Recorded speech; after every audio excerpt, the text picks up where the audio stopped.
How's it going, YouTube? Waba here, once again, for a Mental Health Monday. Today I have with me, Tomo, Inaba Tomo-chan. Welcome in. That is you. That's who I am. Hello, and we have chat here, and we have a timer, because we're on a subathon. We're on day 7, technically, and probably it's still gonna keep going by the time you see this video. So come join us. I'll be streaming Friday, Saturday, Sunday, and Monday. We got Breath of the Wild coming up as one of the redeemed games. Okay, but is it Breath of the Wild in hard mode? No, but I guess it could be. I wasn't specified. It wasn't specified, to be fair. You should do it in challenge mode. I should do it in challenge mode? That just sounds mean. Challenge mode. Can you type in my chat, please? You walk out. You walk out, you die. And you see a silver Lionel right outside. I mean, that's fine. You can do it. You're just like, oh, this is great. I love it. Yeah, I do love it. Breath of the Wild is fun, but I suck at the game, so, it's going to be fun. Last seen playing Cult of the Lamb. I promise it was totally a normal stream and not culty.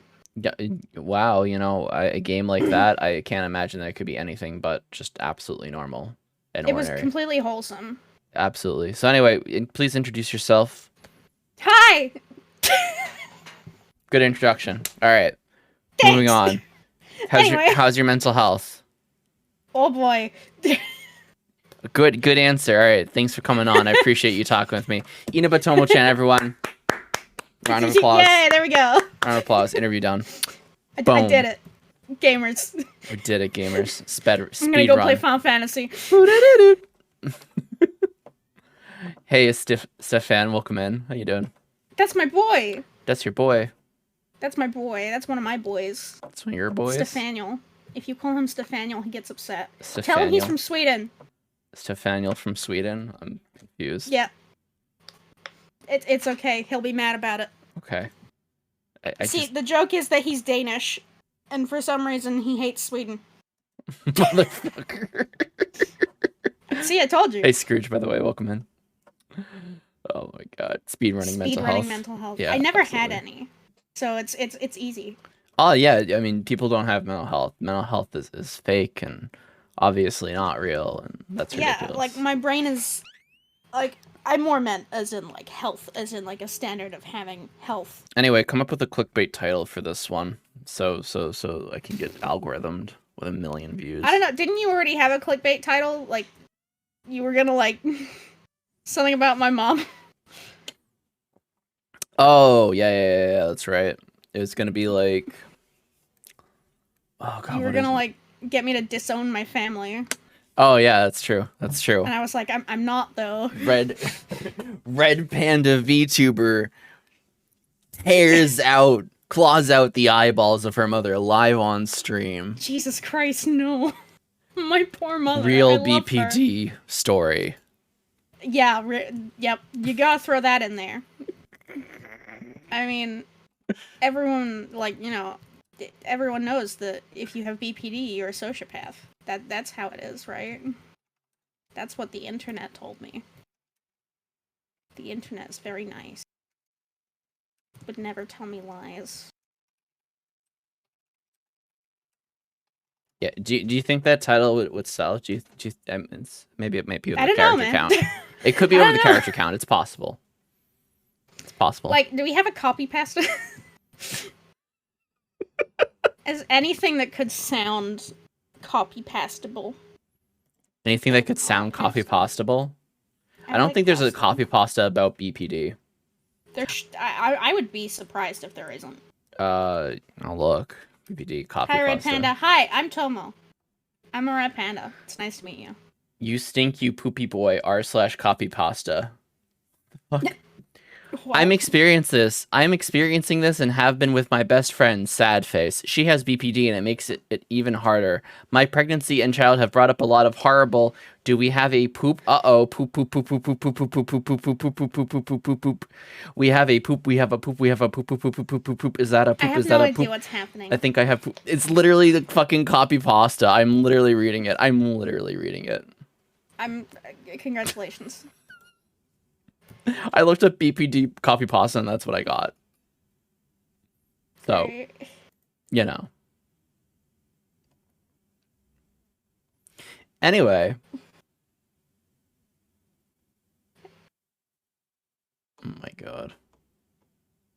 This is so weird. It feels like that's the kind of thing that you would get when you use, like, text-to-speech. Like, to send a text. Like I trained this AI to write a copy pasta about borderline personality disorder, and this is what it came up with. Thanks. I love that, like, the alternative name for it that they came up with was like, oh, borderline personality, that doesn't sound nice. Let's call it emotionally unstable disorder. It's called emotional dysregulation disorder, I think. I saw it was emotionally unstable disorder somewhere. No. Yeah, like it was EEUP. I literally am looking at the fucking Google right now. It is called BPD, or emotional dysregulation disorder. Okay, but I also Googled it. Yeah. So there you go. There's my Google that I Googled. So Emotionally unstable personality, EUPD. All right. It's also known as borderline personality disorder. Well, that's wrong. Okay. That's wrong, and you're bad, and everything about you is bad and wrong. I know that. I already knew that. No, maybe you're not supposed to agree with me. Damn it, this is not helpful. This is not therapeutic. Maybe maybe it's just like a British thing. I'm your negative thoughts. You have to battle me in combat. Oh, okay. Live. Do you do PvP in Final Fantasy? Yeah. Okay. Wait, no, I don't know how to do that. I don't actually think you can 1v1 people in Final Fantasy PvP. Oh, that's wrong. That's bad and wrong. I know you can PvP, but I don't know if you can P only one P. You have to pee on a lot of people. Please don't pee on people. I have BPD. Gamer same. Gamer same. Yeah, okay, so we've been talking about this all month. Maybe we should just restart. Well. Start the video. Oh my god. Alright, so anyway, hi. I'm sure you can fix it in post. I'm not going to. Oh. I post things pretty raw. Oh, okay.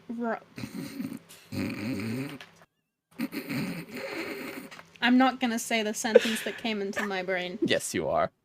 No, I'm not. Nope. We get raw and deep here on Mental Health Monday. How's it going, YouTube? My name is Waba. Welcome into Mental Health Monday. Definitely ignore everything before what you just heard. Tomo, introduce yourself. What do you do? Who you is? Horny, please fuck off. Hi, my name is Tomo. I'm a ninja red panda VTuber. Oh, is that your ninja headband? Yep, that's my new ninja headband. I see. Beautiful. Yep. Beautiful. I think there's a 1v1 arena in the PvP era. Oh, cool. All right.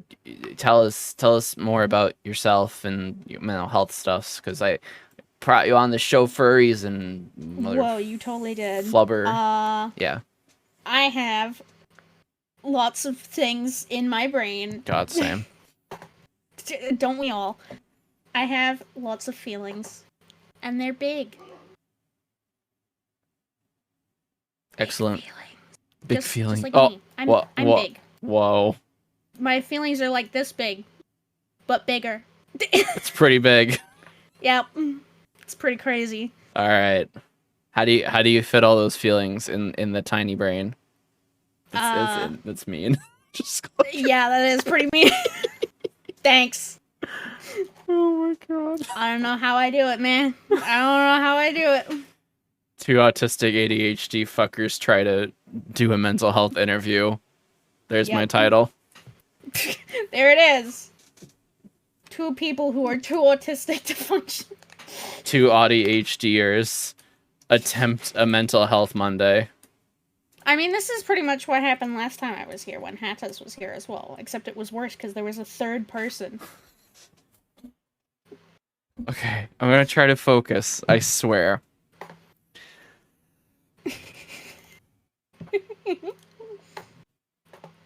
Auto trader? Because I also have a lot of shit going on, right? So we share some shit. We share Yeah, we got PTSDs. PTSDs. The spicy deja vu. The spicy deja vu. Please. Yeah. We shouldn't call it that. Oh my god. Oh. Why not? Oh. Why not? It's serious. It is. It is, but it's funny, and I use humor as a coping mechanism. Same. That's why I call it spicy deja vu. You know what I've heard recently, actually. What? Did you know the need to make other people laugh is a trauma response?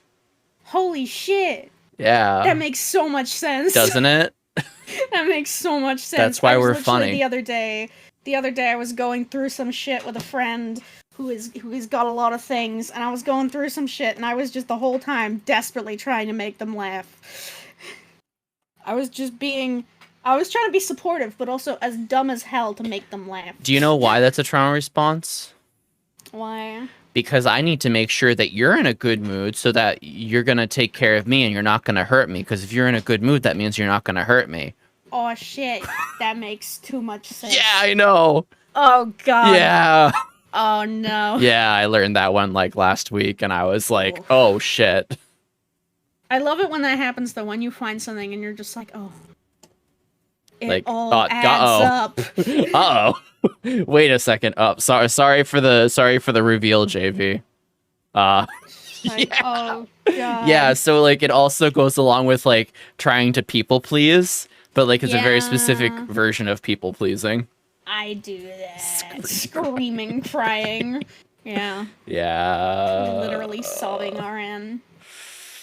Anyway, hi. Hi. You also deal with you got a tad little case of the tism. Whoa, yeah, just a little bit here and there. I Yeah. always have it in my stream tags, though. To be fair. Right. I mean, yeah, exactly. I have a genuine question. Have you ever gotten people who are like, you can't be autistic, you don't look autistic, or some stupid shit like that? I mean, in real life, yes. On the internet, no. Oh yeah, I meant in real life. Oh yeah. I've had like tons of people, like my mother, my own mother. Red Panda tears out eyeballs of mother and disowns No, we're not going back to this. We're not going back to this.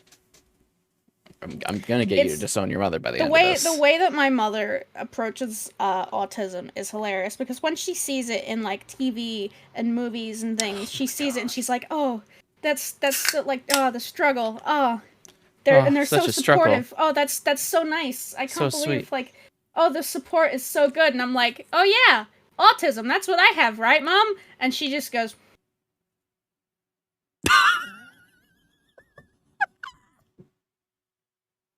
And I'm just like, okay.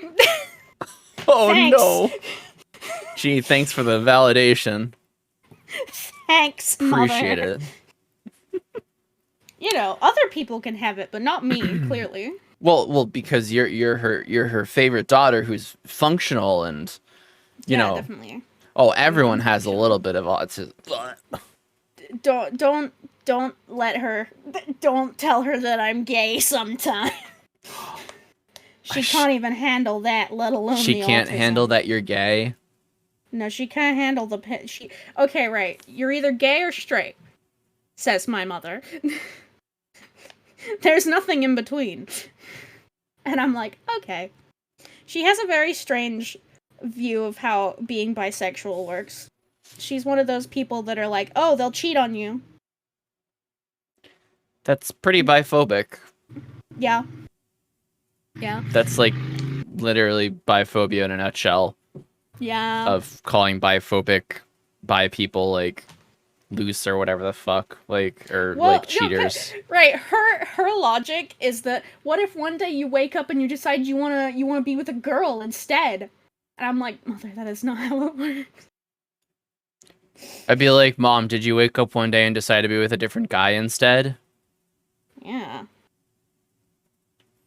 No, we're calling Tomo's mother biphobic.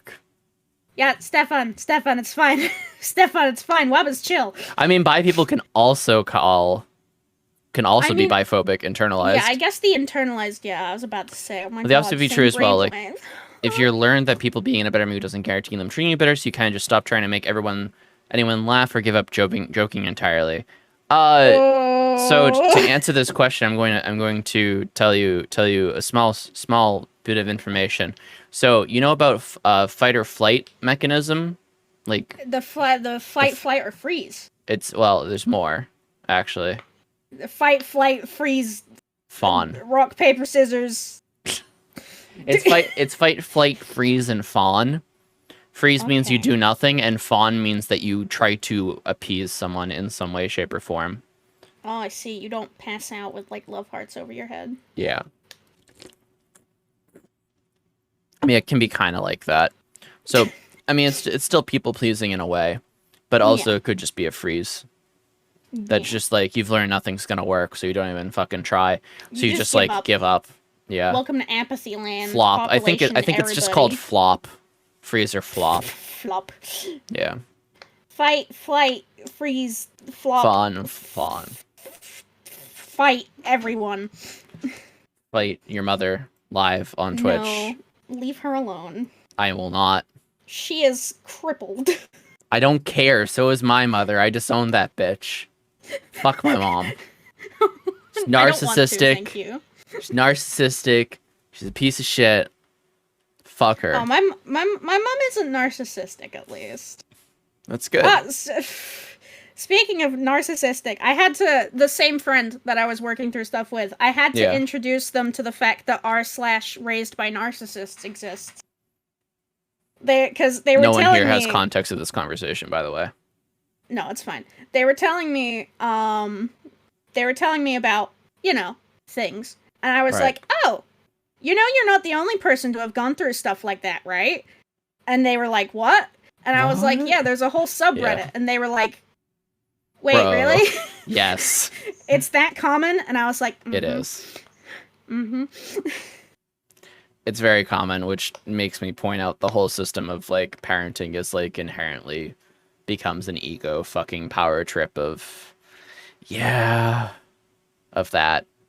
So that's why I feel like that's one of the reasons why it's so common. And just unprocessed trauma and shit like that.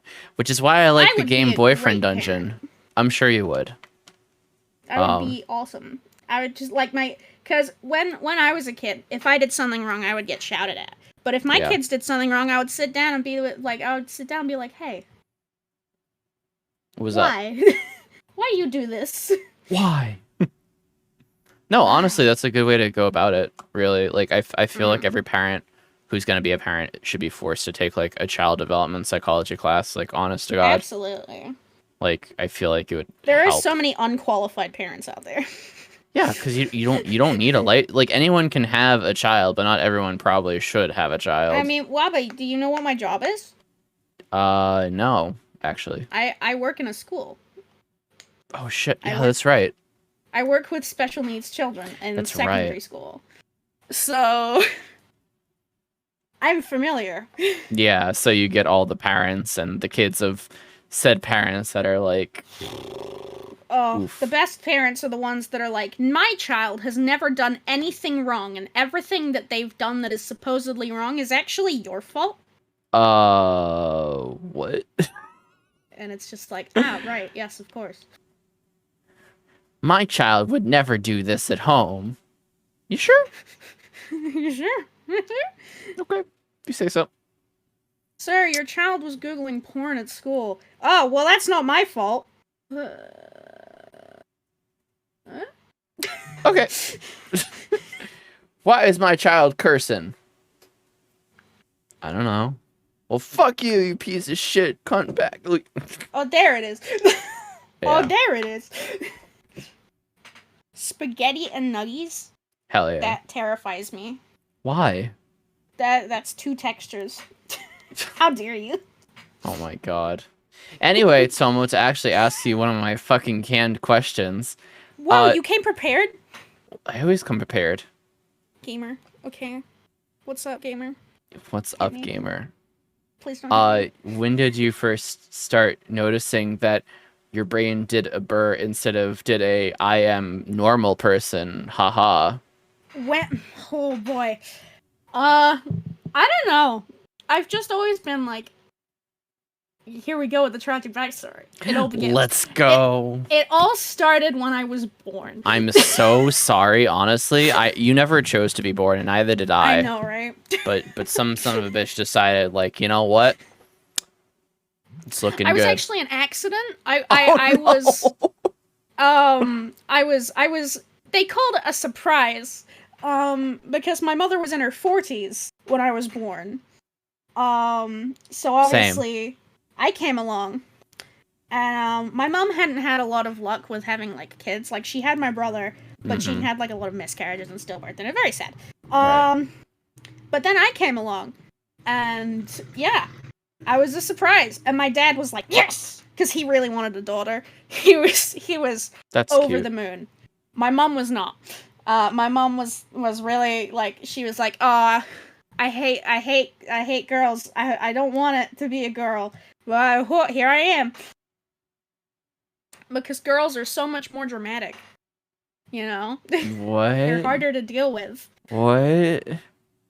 Yeah, girls are harder to deal with, did you know? That's not how that works. That's not how any of this works. Yeah, if you're assigned female at birth, oh boy. Yeah, I mean, automatically, just, yeah. There's nothing you can do about that as a parent, obviously. Yeah, sarcasm. Heavy sarcasm. Yes. Oh my god. So, yeah, she wasn't enthused about it. But yeah, I was a surprise. So that was great. But you're still a wanted surprise, it sounds like. Yeah. My dad was super, super happy. Right, yeah. And like, I was really, really close with my dad. Mm-hmm. He was super awesome. But, you know, this is the tragic backstory. Unfortunately, when I was about 4 or 5, I don't know, I was pretty young. My dad was diagnosed with terminal cancer. Oh, jeez. So, yeah. So, things got complicated, you know, for the whole family thing. Oh, hello? Sorry. I Sorry. got confused. I was bamboozled. Sorry. But yeah, basically. So it was me, mom, dad, brother living in this pretty small house. Not great. We weren't very well off, and things kind of went downhill because obviously dad had to stop working. Right. And you know, it was like, I'm British, and I don't know if you've ever heard of the British. Yes, I don't know if you've ever heard of the British. I know the Britishisms of stiff upper lip and keep calm and carry on. I've heard those phrases before, but I thought it just like kind of like meant like, you know, we'll weather through this together kind of thing, kind of energy. Well, I mean, it can mean that, but like, then, like, the issue is Britain isn't very good at talking about feelings. Like, we have whole ad campaigns. Weird to me. Okay, I'm sorry. Can I just like talk to you as like an Americano, as a fucking ignorant Americano here? I go for a second. So like, you say that like Brits aren't great about talking about feelings. Yes. But like, literally, you ask someone how you're doing, and they will tell you exactly how they are doing. Like, they'll be like, "No, I'm actually quite awful at the moment," and be like, "Oh." I mean, yeah, we're pretty blunt about it, but we're not gonna like go into it like past that. Like, you're like, "Oh, how you doing?" "Oh, shit, mate. Thanks. How are you?" All right. That's sort of you're right, Clark. That's the end of the conversation. Pretty much. Just, "Oh, how you doing?" "Oh, not so bad." You know, that, like, it's very automatic. Honestly, sure. One of the most automatic responses you have is, "Oh, hi, how you doing?" "Oh, yeah, not bad. You?" "Yeah, not bad. Whatever, blah, blah, blah." Like, that sort of politeness. See, here in America, it's just like, we shorten all that. We're just like, "Sup? I might." Yeah. Cool. Like, that's the whole conversation. Sup? we do hide behind like bluntness and sarcasm. Like, we will hit you with the, "Oh yeah, no shit." But yeah, it's always, there's always a, "But it's fine." You know, like if someone's like, "Oh, how you doing?" "Oh, not great, but I'll be all right." I'll be all right. Yeah, it's that sounds more Australian. I'm from Australia, mate. But like that sort of thing, yeah, is very common, and like talking about feelings is not a thing that we do a lot. And like we have ad campaigns about it called Britain Get Talking, and there's one on TV. That's wild. There's one on TV at the minute that I almost cried at the other day because I was showing it to my same friend who I've been helping. And we were sat there watching it, and I almost cried because it's about this dad and his daughter. She comes home from school, and he's like, "Oh, hi, how was school?" And like it's the classic sort of like politeness, just not so bad. But like there's little subtitles saying like, you know, what she's actually feeling. But then, like, he turns the TV off and, like, they actually have a conversation about their emotions. Aww. And I was like, oh! That's wholesome. And we were just sat there, like, nearly sobbing about it. It was just like, oh boy. Oh boy. And now, like, when it comes on TV, between, like, things that are on TV, I'm just like, oh, oh no. Because it reminds me. I'm just like, ew. But yeah. So Dad was sick for a long time. Right. And we didn't really talk about how that made us feel. Because my mom obviously was very stressed. She was doing a lot to look after him. And then my brother was being my brother. So you're telling me that, like, the public... I'm just going to call it a script. I'm just gonna autistically call it a fucking social script. So you're telling me the public social script of just like, you know, being whatever, being like, you know, kind of facade, whatever. Like, it's not so it's shit, but I'll be all right. That actually carries over into the private life as well. Yeah, quite a lot. You'd be surprised. Like, obviously, it's not the same for everyone, and like I feel like, you know, the newer generation, because I don't know. Like, are sometimes a little bit better. I could be wrong, because I know there's, like, a lot of there's a lot of, like, toxic positivity here in America. But, I don't know. Hard to say. Hard to say if, like, we do build more intimate relationships with, like, people. I feel like we might. I don't know. That's probably just my experience, though. I mean, one thing I'm very passionate about is related to my dad, is the difference it would have been if we lived in America. Because the NHS versus America. Sure. Yeah, I mean that's basically just a dice roll, you know. Did you get born in a state that actually will, like, guarantee you some health care no matter your income? You know. But yeah, stay calm and carry on is the British slogan for a reason. Yeah. Yeah, I mean, generally, actually, I've realized recently, Europeans are very, very blunt, and they're also very, like, keep to yourself. And I'm like, blunt. No! That's bad! I mean, they're keep to yourself usually for safety reasons, though, too, you know? Like, I feel like New Yorkers could, like, relate to them in that kind of way. And I say specifically, like, New Yorkers because, like, the city and stuff. But it spreads over into, like, their personal relationships and emotional well-being. And that's where it gets shitty and toxic. Well, exactly. They're like, oh, well, I don't want to burden anyone else with my problems. And I'm sat here like... Which is odd because NHS, like, literally is, like, guarantees, like, mental health, like... Absolutely. Stuff. That being said, it's not the best, but at least you get CBT for free, for fuck's sake. Like... At least you get something. Oh, my CBT therapist, she got rid of me. she got rid of me. I can guess why, but...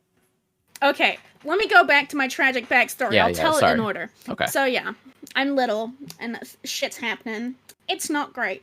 You know, carry on. I'm about, like, 12? Carry on at 12. Jesus Christ. Okay, so I can see how this is first year of secondary school. Yeah. My dad passes away.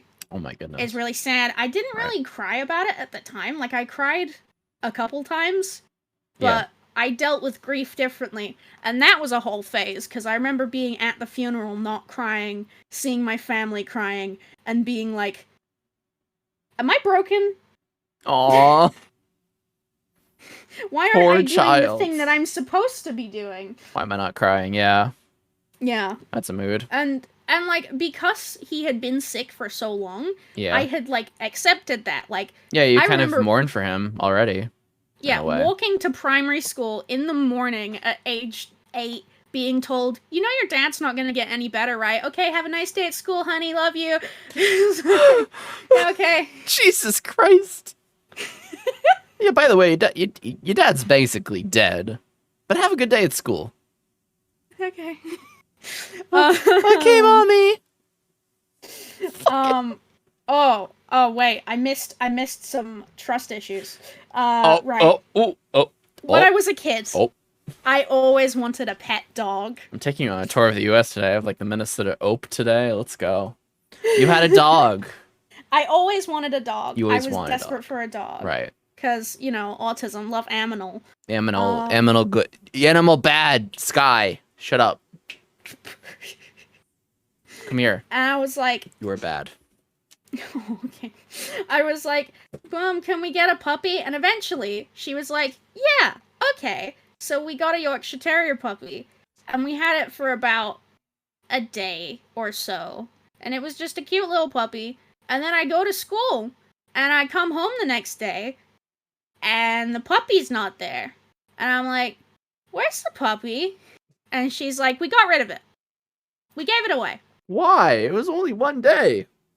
Yeah, she was like, oh, it was too attached to your dad, because it kept laying at his feet. And she was like, I didn't want it to be sad, you know, because he's not going to be around forever. And I was like, Bruh. It was too attached to your dad, so we got rid of it. Bruh. Okay, but here's where the plot thickens. It then happened 2 more times. She then got me another dog later on. You know, we had it for like a couple more days this time. I come home from school. It's gone. Where is the dog? It liked me too much. So she got rid of it. And then the 3rd time, she was like, no! Oh my god. and then the 3rd time, got a dog. Honestly, the 3rd, like, it was like, I'm telling it out of order. The 3rd time was actually the 2nd time, and the 2nd time was the 3rd time, but whatever. The dog was actually too big for our house, which is valid. Stop booking playtime. Stop it. Oh my god. I'm sorry, but like, what the fuck? But the dog was too big for our house, and she got rid of it understandably because it was too big. But yeah, it happened, the fact that it happened 3 times. Yeah. So that was great. Trust issues. So, and another common thing was whenever I would ask for something, it would always be, I'll think about it. And that was it. Just, I'll think about it. So, promises and things didn't end up very good for small me. I'm gonna end up on a list. You're just like... I just googled what weapons can you bring on a plane. No! I'm sure you'd find something over here. I mean, one of my cousins chased his mother-in-law down the street with a machete, so, you know, you're good. Machete near me. No! Yeah, my whole family's just a lovely time. But yeah. So, Dan passed away, things were still very sad, still not talking about our feelings. And basically, I would just get shouted at a lot, and I was always scared of, like, saying when I'd done something, like, if I broke something by accident, I would try and hide it. My first response was always to hide it, because I didn't want to get shouted at. Yeah, exactly. And then I would get shouted at anyway. And it was that learned uselessness, that has been, like, studied so much. Like, learned uselessness from, it doesn't matter if I do whatever, it's not gonna help. Here it's called learned helplessness. Yeah, learned helplessness. This is... I'm not good at the words. I've got the autism. How dare you attack me like that? I did not attack you. I just exist. I'm so attacked. I'm sorry. I'm autistic and my special interest is psychology. What do you want from my life? But yeah, learned helplessness. That thing. That one. That's the one that I meant. Words good. Words are good. Yes, I actually found that really interesting because my brother was listening to an audiobook about it. And like I was just sat there listening to it like, oh, huh. Yeah. Yeah. Yeah. So, are you still not talking about your feelings? I mean, so since I met Hanma, Manager-san, and his family and things, we've sort of confronted my mother collectively. How'd that and go? been like, hey, maybe you should be a little chill. And now she does actually try, and like she does. It's kind of sweet because she tries, and she's not very good at it, but you can tell that she's trying, and I appreciate that. All right. And like in her own life, she never had like a very good mother role model. So as a mother, not great. As a person, she's trying.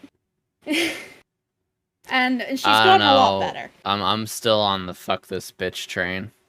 Okay, right. One time, I don't know what happened. I scratched myself on something by accident, but like she saw it like on my arms, and she was like, "Oh, don't hurt yourself. Don't do that." And she got like really sad about it, and I was like, "What? No, wait, no, this was an accident." But she does try, and I think that I appreciate that. Stefan, why are you screaming? Stefan, are you okay? He's with me. Why is he screaming? He's with me. He's on the Stefan, fuck your mother no. train. No, leave my mother alone. No. Bless her. I'm just a salty bitch who can't deal with clients that have like good relationships, and I'm just astounded that you continue to have like a good relationship with her. I mean, yeah, like it definitely helps a lot that she's actually trying, and that's great. Like, it's seeing that earnest. Like, I'm a very earnest person. I'm very honest. Sure. And I am very straightforward with people. At least I try to be. Right. Like, I try to just treat people like people. And I do that even with kids, which is why they like me. Because well, that's how you should treat kids anyway. Exactly. That's why they like me more than my coworkers. I'm sure. Literally, so many kids have come up to me like, "You're my favorite teacher," and I'm like, "Thanks." That's wholesome. It is. It makes me so happy. Sometimes they're little shits though. Well, of course. I mean, they're kids. Yeah. they're special needs kids going through puberty. How do you think we do it? I mean, they're just trying their best like every other kid. They are, and I love them for that. There's this one boy, bless his little soul. He cannot deal with being told thank you. Aww. Like, if you say thank you to him, he breaks down sobbing. Aww. And it feels so awful. I feel that. If you say it's okay to him, and like if you try and calm him down, it gets worse. That's me. Like if you're like, "Oh, it's okay, you don't need to cry," he'll just sob more. So you have to ignore him. And I like every time he does it, I'm always sat there in the corner like, I'm gonna start crying. He's gonna set me off. I can't. He's a sweetheart. Honestly, that would literally be me as a kid. As you said thank you to me, I'd cry. I don't know why, though. I couldn't tell you. Continuing with a tragic backstory, actually. Yeah, go for it. Hell yeah. When I grew up and I moved, this is the part where being a VTuber overlaps with how I talk about my life, so please bear with me, okay? Okay. I'm using terms to avoid doxing. I know. When I moved to the dojo, yeah, I was terrified of kindness. Like, people were being nice to me, and I was like, what the fuck? Stop it. Ew. Ew, no, stop. What? And I just couldn't deal with it. Like, I just couldn't. I was like, why are you being nice? What the fuck? Because I was so used to, like, people who would just, like, not. Oh, absolutely. And, like, through school, you know, being different. Hashtag built different. I was bullied and shit, as always. But, like, I also went through a lot of stages of, like, friends who were only my friend when it was convenient for them. Oh, yikes. Hate that. Yeah, And, like, I've been through that so many times. So, like, that's what I kind of expect most times now. The fair weather like, friend. Yeah, exactly. Like, I try not to be a fair weather friend. I'm just busy. Yeah, I mean, me too. I, like, especially because of how much I feel feelings and how I have big feelings about my friends. I always get really worried that they're gonna do the same thing and be like, you know, they're just gonna ditch me when it's inconvenient for them. And I had one friend, actually, who was, like, my best friend for, like, years and years in secondary school. And they came out as trans, and I was like, yeah, I support you.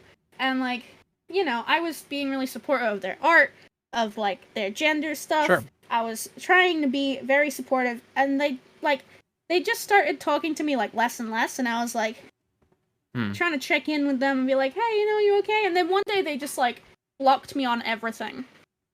Weird. And, like, they knew I had BPD. Yeah. And they knew that I knew that they were, like, previously self-harming and, like, depressed and suicidal. So, right. You know, concern. I was very concerned like, when they suddenly blocked me and shit. Because you want to kill yourself? Yeah, exactly. That was my thought process. So I was desperate to try and, like, get in contact with them. Like, I rang their phone and things. And then, like, then I saw them. They posted something on DeviantArt. Yeah. They posted, like, a vague post about me on DeviantArt. And I saw it and I was just like,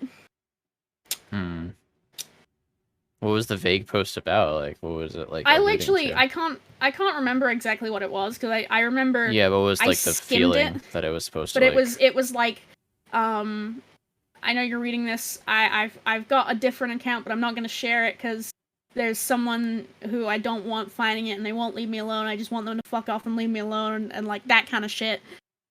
I skim readed it because I was very upset at the time, but like I saw that and I was like, what the fuck? It was like, you know, if I was your best mate, you should have been able to talk to me about that. Like, if someone else was, like, stalking you. No, but it was, like, they meant me. Like, they meant, like... Wait. They didn't want me. They wanted me to fuck off and leave them alone and things. For what? What did you do to them? Nothing!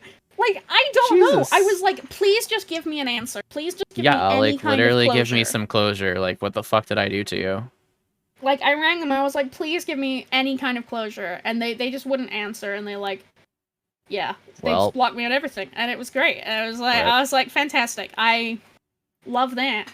So that was a pretty traumatic experience. So, because it really ties into the BPD fear of being abandoned. Absolutely. Because I already knew, like, before then, I'd suspected, I was like, I have a lot of BPD traits.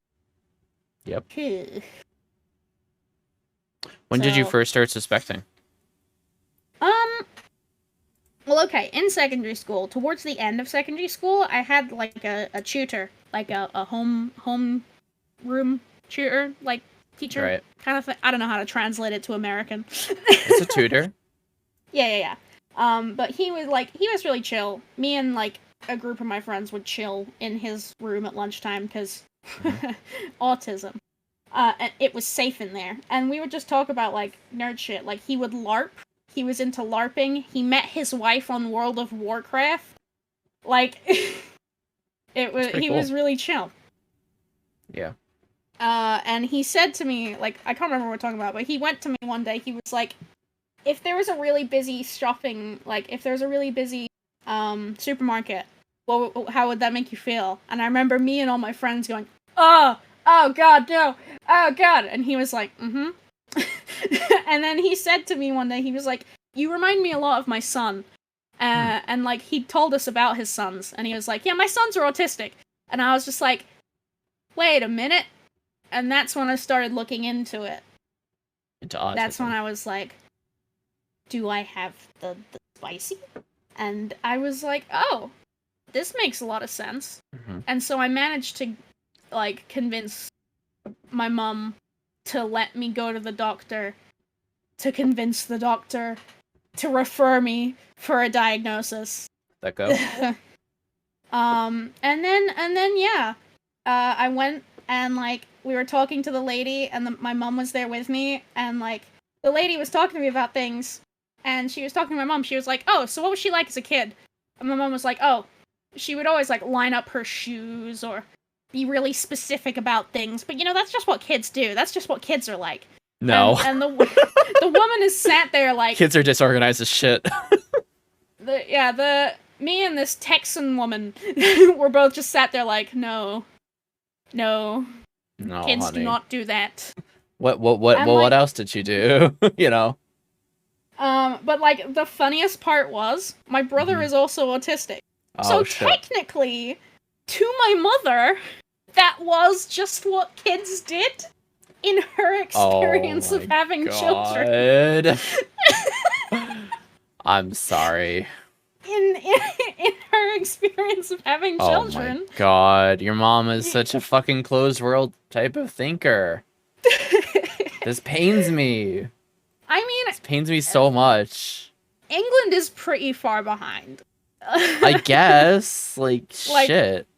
We aren't all that clued up. We're getting better, you know.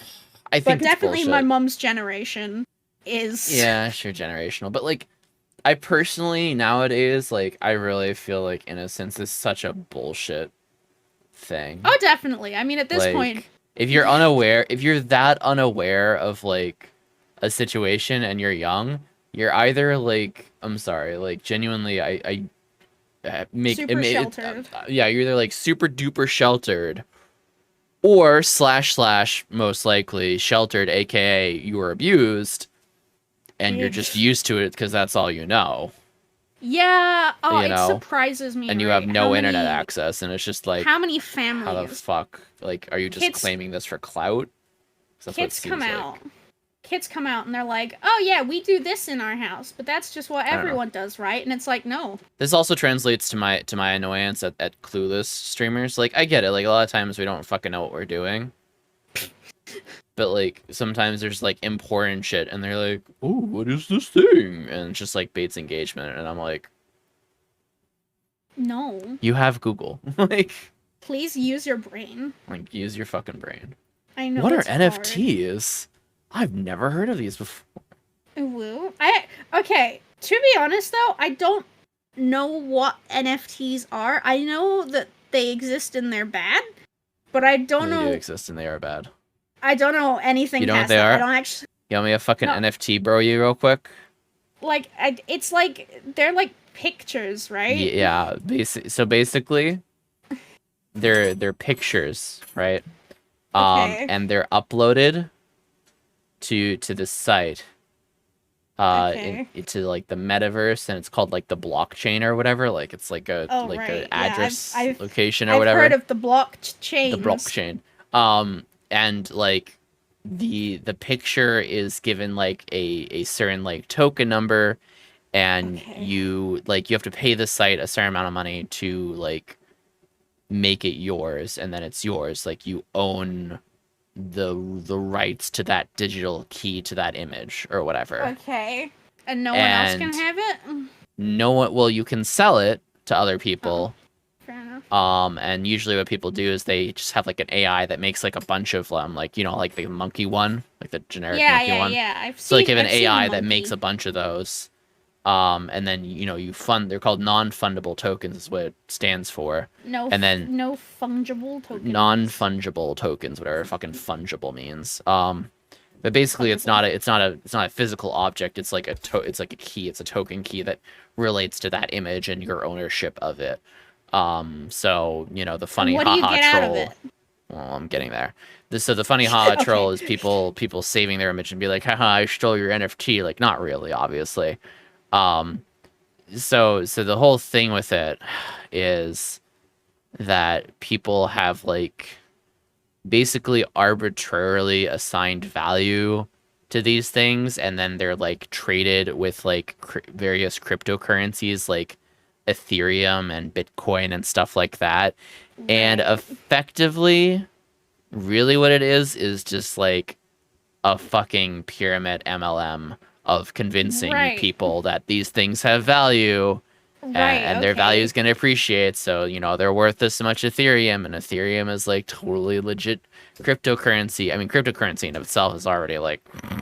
Cryptocurrency has been around for ages. It has been around for ages, but it's only been like very recently, like... And I still don't care about it. In. Yeah, no, I don't really care about it either, but like, people are like, oh yeah, it totally has value, whatever. The only reason I care about weird. Bitcoin is that they're the reason I can't build a good PC. But yeah, well, yeah, that's part of the reason. Everyone's buying all the shit. Yeah, all the mine scalpers are buying the 3080s, and using it to make Bitcoining machines, and these machines, which also serve to buy these NFTs and serve to make the NFTs. And they're really bad for the environment. Are bad for the environment because literally you have like a warehouse-sized building, like a fucking airplane hangar-sized buildings, in the middle of the desert, you know, with like fucking hundreds of thousands of these computer chips, you know, trying to solve algorithms to mine Bitcoin or to mine Ethereum or whatever the fuck. That's so weird. So yeah, NFTs are like super environmentally unfriendly, and I'm sure I got some stuff wrong there, and I'm sure some dude bro in the comments who's actually watching this can correct me, but either way, NFTs are fucking just no fucking thanks. I actually had a friend who was like super into like stocks, and then they were like, I'm gonna go into Bitcoin, and we were just like, okay. And now they're a VTuber, and then they said something super racist. That doesn't surprise me at all. And I was just like... The stock market to Bitcoin to VTuber to racist pipeline. I feel like I'm not gonna become racist though. I didn't do the stocks. Like I had a coworker who was super into stocks, and he tried to get me into stock trading. Oh boy. And I was just like, what the fuck do these numbers mean? I like the me when you have on the street pass the me stocks, when you have the little me's and they're like, oh, the stocks are gonna go up, and I'm like, oh boy, stocks. And you tap. the turnips. Yeah. Oh no, that's in Animal Crossing. I also did turnip stonks, but like the street pass. You know, like the games with the me's. And like they were like cats and dogs, and they would help you with your stonks. And they would be like, "Oh, these are stonks," and you would do the stonks. And I liked pressing the buttons because number go burr. Number. Why number no go up? Oh my god! I just watched this YouTube video that had a couple of VTubers that are like somewhat pretty popular at this point. I see. Talking about like how like Twitch mentality and stuff, and how they got partner in 4 months and stuff like that. Ugh. What do you mean? Ugh. Ugh. Ugh. I'm envious of the speedrun. I mean, honestly, they had like an existing fan base anyway, and they just turned it into what they're doing now. So that kind of helped. Plus, obviously, they went like business wise with like Twitter posts and stuff. Like they did like the whole 9 yards. And it's funny because one of them was talking about how like they literally. This is the other thing. Like this is what you find oftentimes is that the people that are very successful very quickly have worked in marketing before. So he had worked in marketing before, and literally like both of them had worked in marketing, and one of their jobs was like being a social media manager of some Twitter or whatever. Oh, that makes sense. And she would have like meetings with them, and they'd be like, why is our engagement slower this month or whatever? So literally she would have a meeting with them every single week about why number no go up, why number not go up. Why number go down? Why number not big? Why number not big? Why number not go up? Number should go up. I want you to make number go up. Why is number not going up? Well, number's not going up because of this, this, and this. Okay, we don't care about that. Infinitely number go needs up. to go up. We need more engagement. Number need to go up. And for 2 years, they literally had a meeting about like why number no go up, which is hilarious. And my new vocal stim just dropped. Nice. Why number no go up? Why not? Why number no go on? Number go up. I don't like number. Number go up. Dyslexia. The number. You have dyscalculia. Dysclap. Dyscalculia. I can't pronounce it. Dyscalculia. Yes. Yeah, I have that one. Do you? Yes. I'm sorry. Do you Yeah, drive? No. No. I don't trust myself with a car. Fair enough. I don't trust Words are myself with a hard. car. True. Because of, like, you know, the BPD. Wake up, new vocal stem just dropped. Why number don't go up?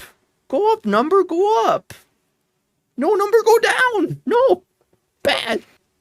Bad number. Bad. I did. Pokemon Will and Minnie. Minnow? What the fuck? Oh my god. That's Anyway. fish. Yeah, Minnow. I have those. I'm They're sorry. in my fish tank. Oh. They keep dying! Stop that. I know. Fish are terrible. Fish are hard. Yeah.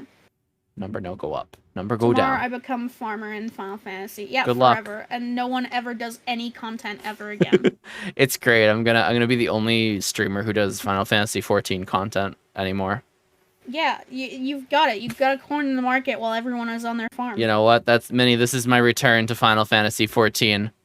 Gotta play Finally. MSQ. Main story quests time. I haven't.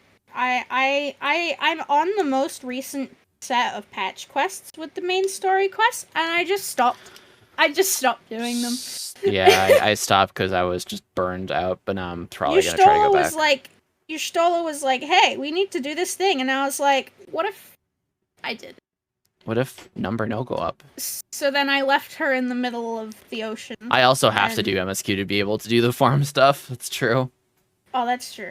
I mean, I think I can do the farm stuff from where I am in. I'm at the end of Heaven's Swords. I'm near the end. I see. What do you think about our boy Hoshifant? I forget. How dare you? I can't talk to I you don't anymore. fucking remember. Is he dead? Is that the guy who died? You just upset everyone. Okay, but I learned something horrific the other I fucking forget. I don't know which one died, which one didn't die. There's a sexy elf They all man died.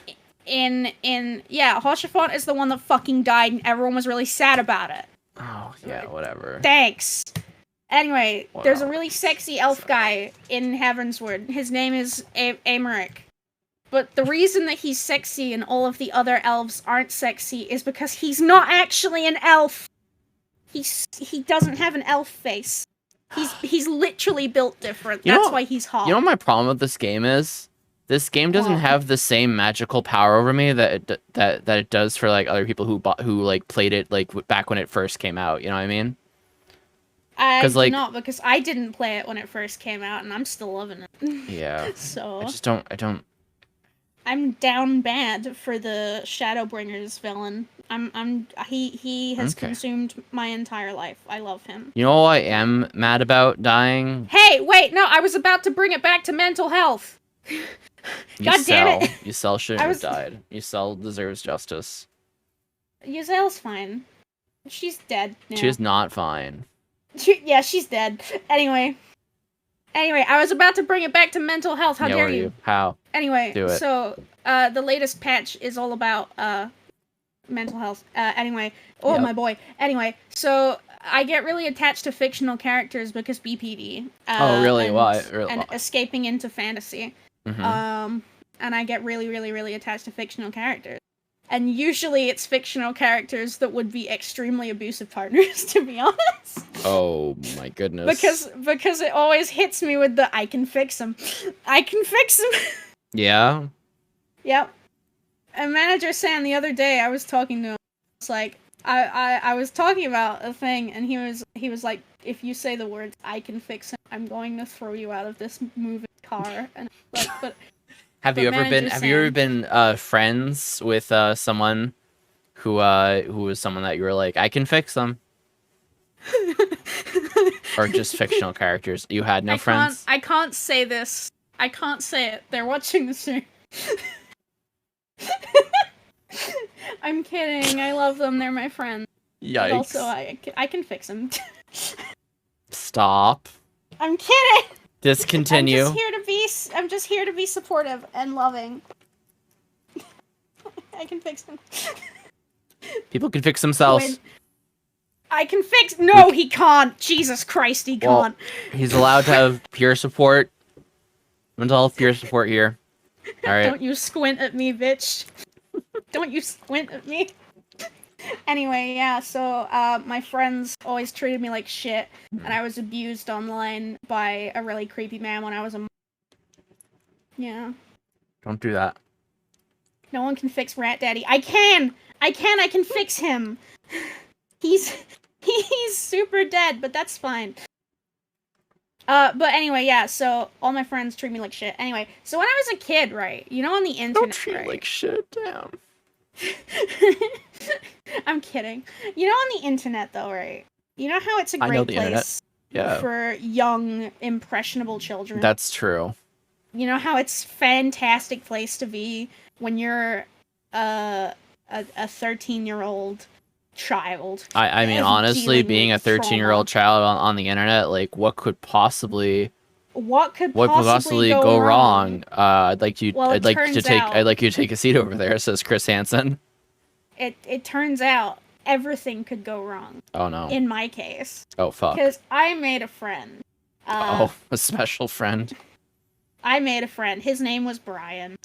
I want to use like a fake name, but like literally just the name Brian.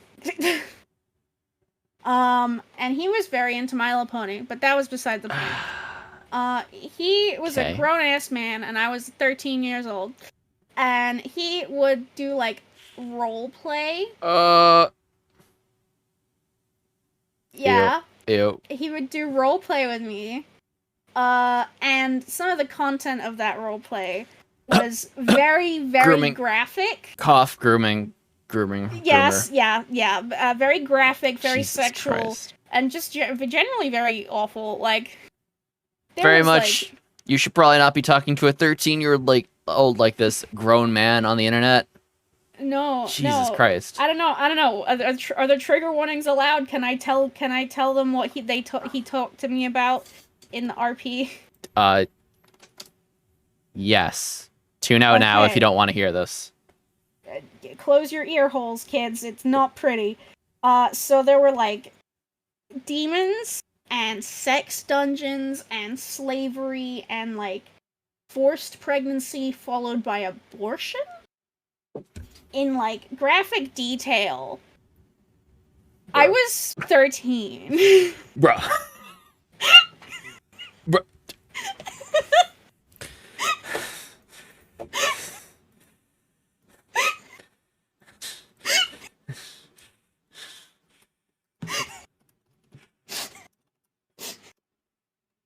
DBT therapy. Oh, hell yeah, please.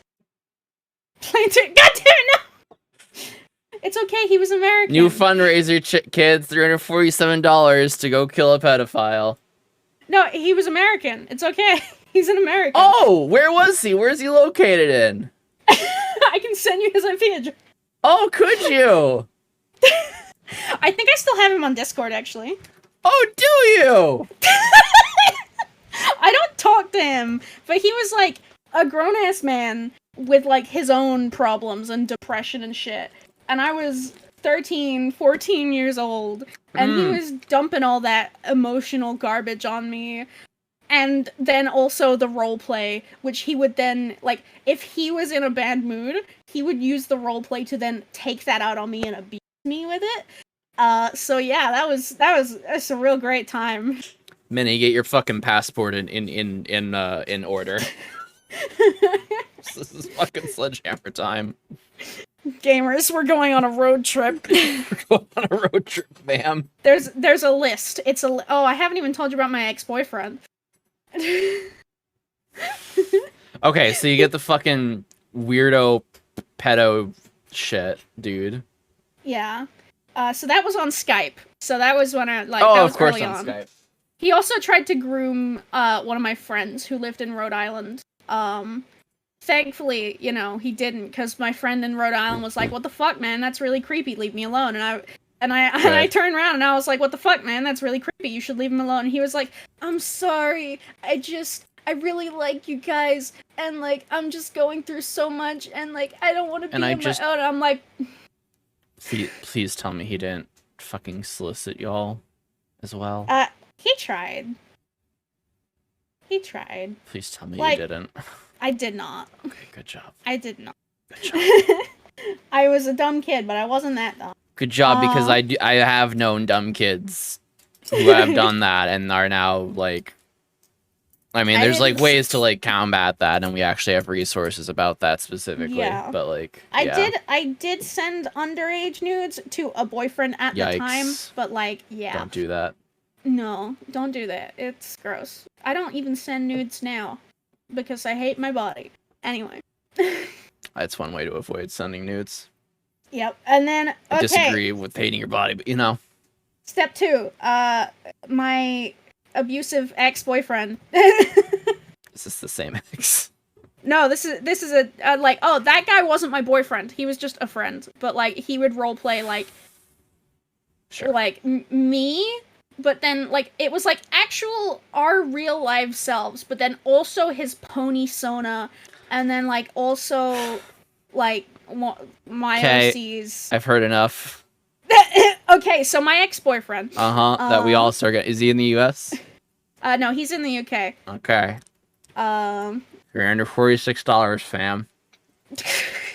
I don't know what he's done, but I'm already ready. Okay, so, I mean, the fact that I prefaced that he was abusive. Mm-hmm. So, I need a fake name for him, but I can't actually come up with a better fake name than his name. Do you need a fake name for him, really? Kevin. Of course it's a Kevin! It's always Kevin! Listen! Alright?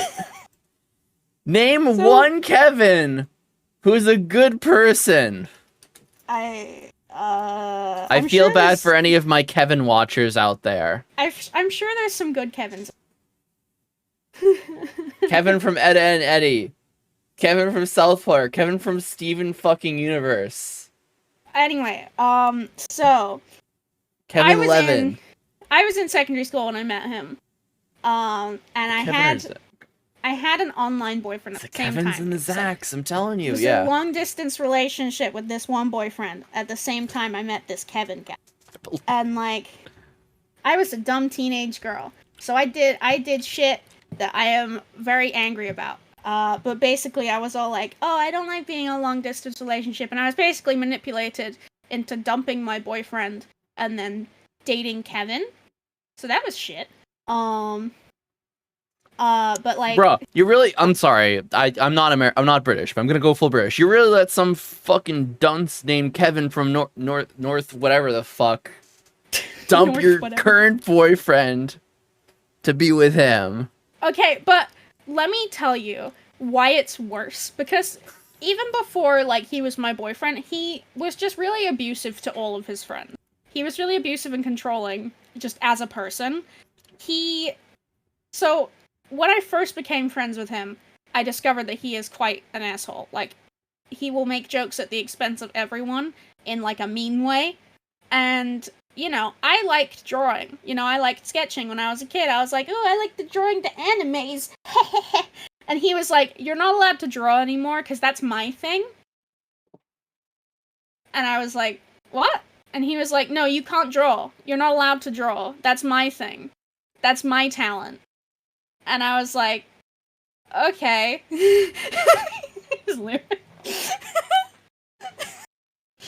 Hold so on. I gave Hold up... on.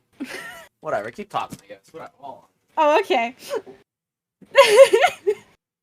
I gave up drawing for a long time, which sucked. Because I really liked drawing. Anyway, now Waba's gone. How you doing, guys?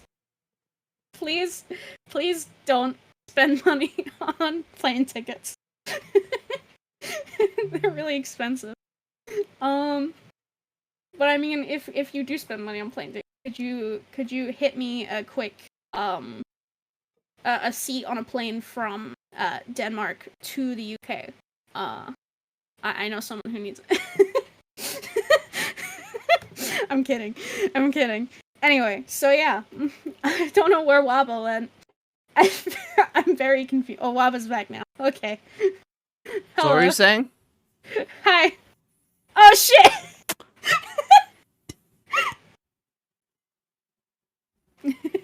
Hi.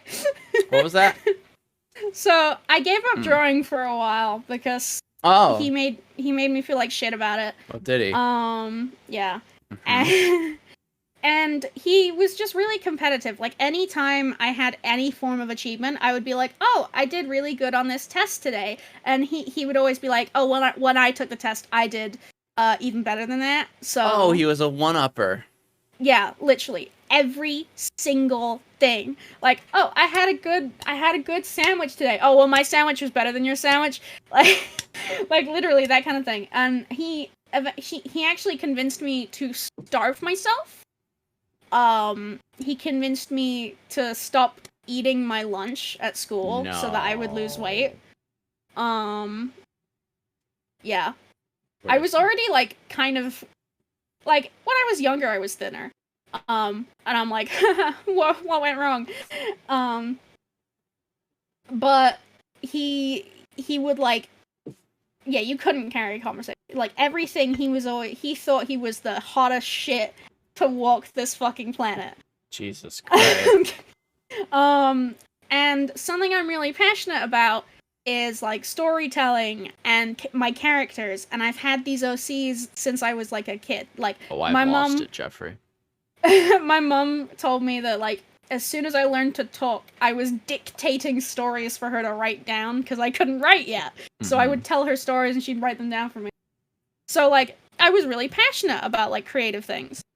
And I remember I shared some of my stories with him, and his first choice was to try and turn everything into a harem with his self-insert character that he suddenly gave me.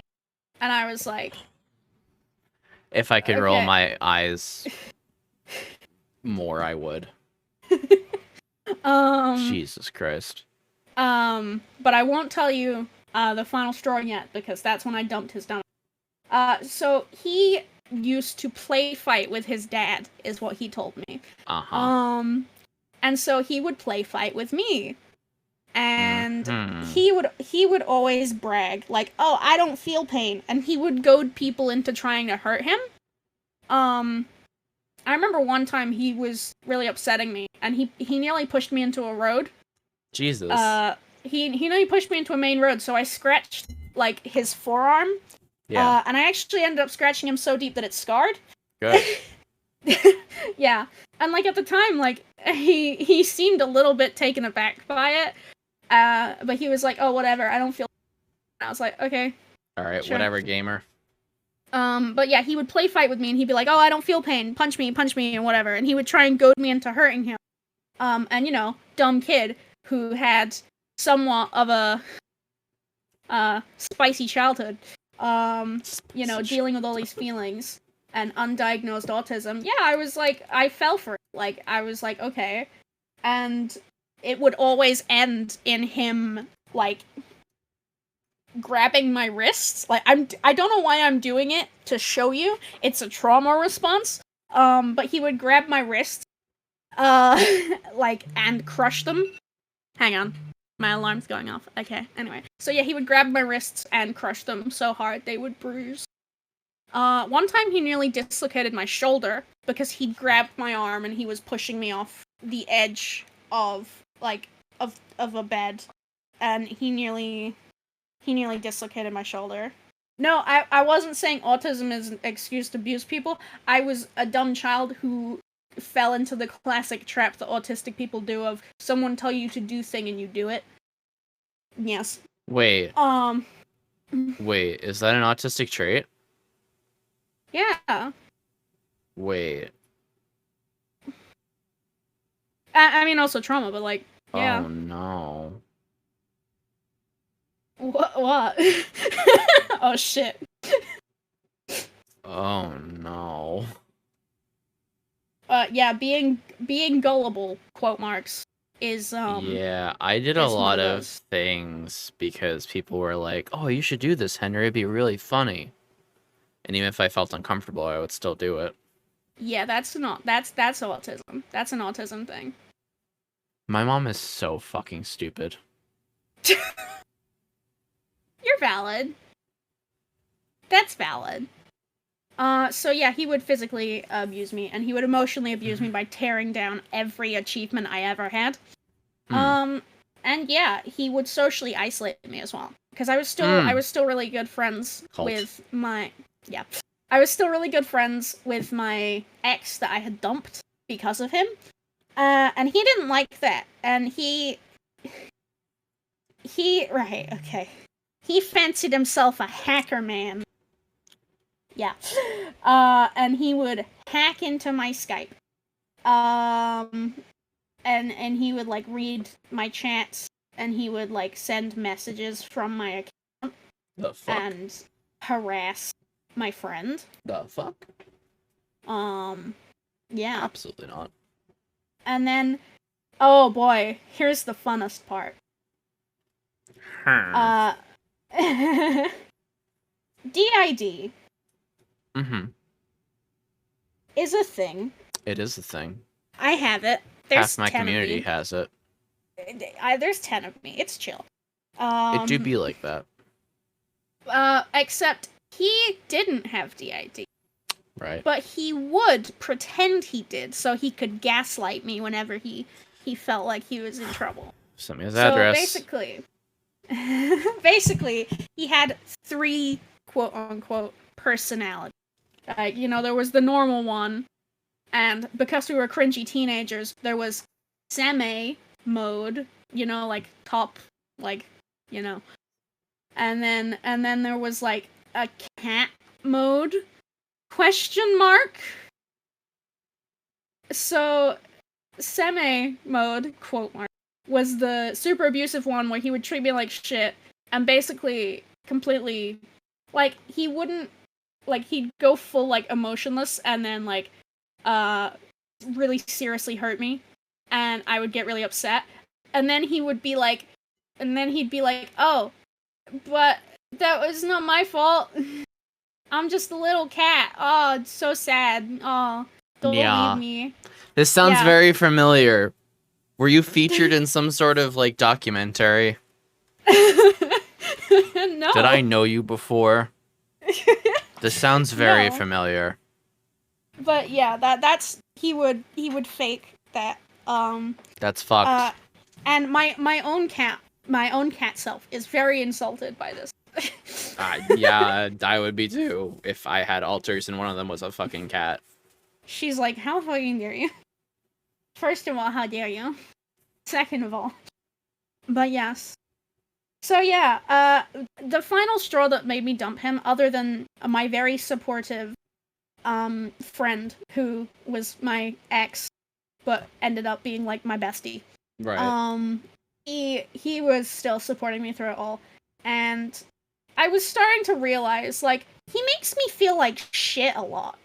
I think he might be kind of a psychopath. Oh, really? You think?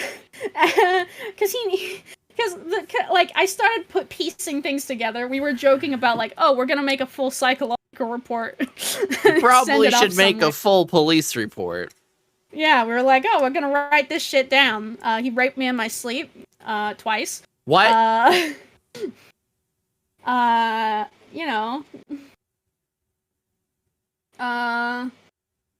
Oh yeah, no, like, I mean, one of his friends, randomly grabbed me, started kissing me, and shoved his hands down my in public. That was uncomfortable also.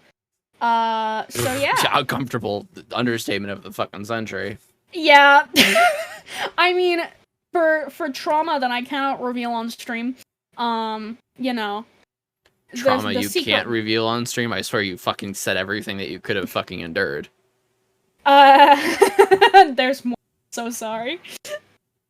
I can't talk about it because it concerns a person that, like, knows my stream and is known by my streaming community, and so I don't want to talk about it. Sure. Because, like, I don't want it to, like, I could ruin their life very easily if I wanted. You probably should if they deserve it. I won't, like, I've told you behind this. But, like, so yeah. Anyway, he was a dick. Anyway, Tomo, it sounds like you and I are racing. So sorry. Aww. Thank you. Thank you. Listen, so... I'm not usually one for violence, but like, you seem very angry. this shit gets me angry. I'm okay, it's fine. I'm just very damaged. You are not okay. No, I'm not. I'm broken. Anyway. So... Because people broke you because they were fucking assholes. Yeah, so the thing that finally got me to dump him, besides my bestie, Besides your bestie and being raped twice and fucking... You know, my bestie being the bestie. The thing that got me was, he said to me one day, he was just like, you know, all your characters are super unoriginal. They've all been done before. They're all super unoriginal and garbage, and you should listen to what I say about your series, and you should make them into harems, because that's what people like. He also tried to make me watch an anime to learn how to be more affectionate. Because I wasn't affectionate enough, ? And he was like, here, you need to watch this anime and act exactly like this anime girl to be the perfect girlfriend.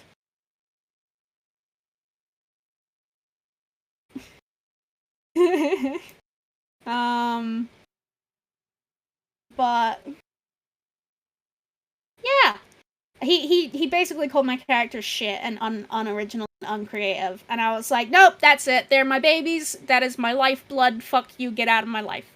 And then he subsequently stalked me for a little bit. That was a wild time. Like, he was still logged into my Skype, so I had to change all my passwords. And then he was telling everyone that he broke up with me and that I was the psychopath. But course, then the classic. I stayed after school for something. I can't even remember what it was, but like, I had a club, and he never stayed after school. Like, that wasn't a thing he would do. But he'd stayed that night, and he knew we get the same bus home, because I would always get like a public bus home, because I didn't like the school bus. You know, bullies. So I was walking to the public bus, and he's like, "Oh, hey, funny seeing you here. Can I walk with you?" And my dumbass was like, and I didn't say no, but I didn't say, oh, you got a raid! I did. Hi, Raiders. Welcome in. This is such a thing to come into. I feel awful. Don't feel awful. Content warning, extreme mode, Raiders. How's it going? Welcome to Health Monday. Welcome to WabaStreams. I'm so sorry. I need an extreme content warning. I'm so sorry. I'm about to like do a fucking summary of what we've been talking about. Hi everyone. Hi Liv. How have you been? How's everything? Oh my gosh, I missed you lots. I hope everything's going well in your life. Thank you so much for the raid. Welcome in Mental Health Talk Place Career Safe Space. We're doing Mental Health Monday right now with Tomo. And yeah, we're talking on some pretty heavy traumas right now, honestly. Just to like fucking sum it up. Also, please go do the self-care thing after stream. And thank you so much. Everyone go check out Olivia Winter. They're very awesome. Yeah, to sum it up, ex-boyfriends and abusive exes and family trauma. Fucking family trauma and dead dad and mom's trying her best but doesn't know shit. And I'm still annoyed at her. And I'm going to kill these fucking ex-boyfriends and these fucking... It was only one ex-boyfriend and a random pedophile. And the fucking random pedophile in America. Gotta go kill him first, and then we're gonna go kill the guy in the fucking UK, Kevin. Fuck you, Kevin. Kevin and Brian. Who's all fucking... whatever, just fucking abusive. And also... very relevant to you, fucking Liv, literally fucking pretended to be a system, and Tomo is actually a system. Hi. And yeah, I am at a level of anger that I'm not usually at, and I have my bat. He pretended to be a system and use it as an excuse for abusing me. Yeah, so that was... So yeah, he was like, oh, can I walk home with you? And I was just like, I don't know if that's a good idea. And he was like, oh, yeah, someone asked me out and I was really uncomfortable, so I'm just trying to go home. Almost as good as gaslighting. He used the fake system to gaslight me. Yes. Yeah.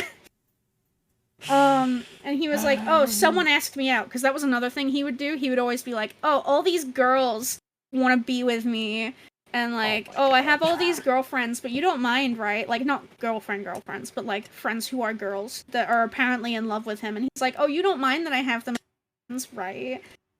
And he would always tell me that they were obsessed with him and whatever. And he came to me, he was like, oh, can I walk home with you? Someone asked me out and I'm comfortable about it. It's no. Like, I don't go home. And he tried to hold my hand. Like, we were walking and he tried to grab my hand and I was just like, ah! And like, I guess it was an automatic response because of knowing how strong he was, like previously. Like, I would be covered in bruises.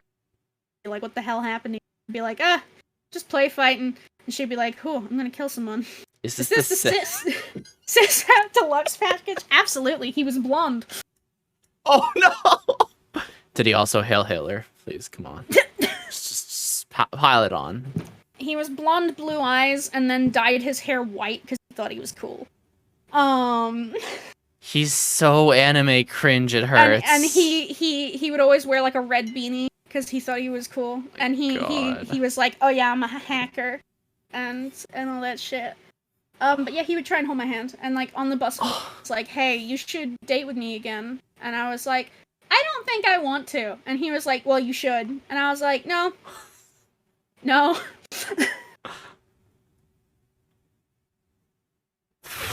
And then yeah, that was the end of him. I remember actually. It's gonna be the fucking end of him. Sorry.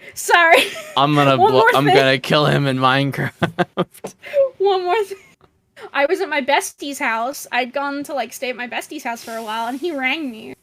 He rang me up, and I remember I went like full. I was fucking losing it. I was like punching chairs. I was punching chairs. I was fucking losing it. I was so pissed, and I hung up on him eventually. But yeah, control this man. Honestly, the amount of times that me and my brother joked about burning his house. Oh, there should be no joke about it. He deserves arson. 3rd-degree burns all over his body. Yep. I mean, funnily enough, he went to university in Manchester, set his dorm on fire with a birthday. Beautiful. I don't know how he did that, but it was on Snapchat. Yeah. And Cut off his dick and balls with those rusty garden fucking shears. He doesn't deserve them. He does not. So yeah. Anyway. So yeah, that's yeah. I'm sure there's more trauma I haven't mentioned. Or you don't know. Oh yeah, that's probably it. Burning his house down shouldn't be joked about. Actions are needed. Sorry, man. Sorry. I know. I'm so ashamed now that I look back. I had a lapse in judgment, Arson is always an option, just saying. You should have been a better version of myself. I should have burned his fucking house. Get my Waba's already putting themselves on so many lists at this point. It's true. It's true. Waba's on all the watch lists. It's true. They're gonna get to the friggin' airport security. They're gonna look at the stream and be like, "Hang on, hold on a second. I know this fucker. They're coming to the UK to go kill some. He deserves it though. They would let me through. I don't know, man. What if I just like go to the airport with my bat like this? Just be like, hey. They're like, going to the UK. Okay, why? I gotta bash some dude's head in. He abused the fuck out of my friend. I feel like you would get away. You better let me through. Oh god. Swing. That's awful. That's awful. Oh, sorry. Does the bat need to be a checked luggage bag? All right, sure. Here you go. Yeah, as long as I get back. Yeah. Does it fit in the overhead, or do you need? I can't put it in the overhead. I mean, this is a pretty small bat. all things considered. Do you need to stow it? Like, can you fit it? Come visit me with that, Pat. Ooh, kinky. You deserve it. Yeah, you deserve it. See, that's the secret. Is that all my kinks are actually, a manifestation of my unresolved trauma, and my self-hatred. Yeah, that's how kinks work. Yep. Do you also have a kidnap me, hit me, abuse me kink? Yep. Yeah, you know why? Because I was abused. Well, that too, but also because it puts you in control of the situation, because that's how kink works. Yeah, that's true, actually. That's true. Mm-hmm. That's fair. That's fair. This is kinky shit. Thank you. Thank you. Anyway. Well, shit. Yeah. How the fuck are you alive right now? Honestly, I think the statistics are actually against me. I am 21 years old. I have untreated BPD. Wait, you're only 21? Yeah.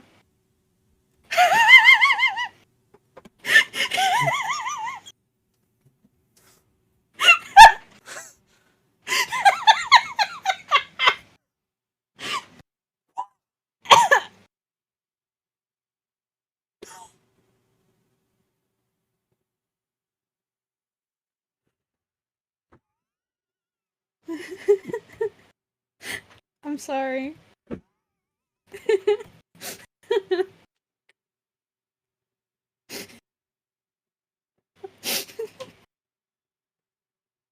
So yeah, the statistics say that untreated BPD people usually end up killing themselves by the age of 21, and I'm still alive, so you know that's pretty good. I beat the statistic. Do you live your life in spite? Kind of, yeah. Good. Like, that's my therapy session right there. Like a big thing when I was a teenager. I went through a phase of like, you know, loving the villain and shit, and always loving the villain. Oh, really?